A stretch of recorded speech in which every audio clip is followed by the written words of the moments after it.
अल्हम्दुलिल्लाह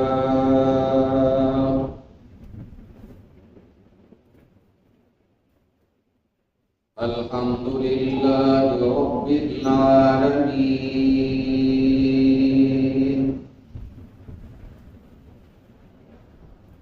वस्सलातु वस्सलामु अला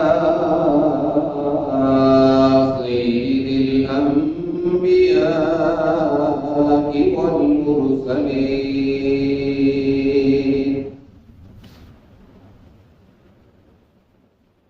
अम्मा बअदु फअऊज़ु बिल्लाहि मिनश शैतानिर रजीम बिस्मिल्लाहिर रहमानिर रहीम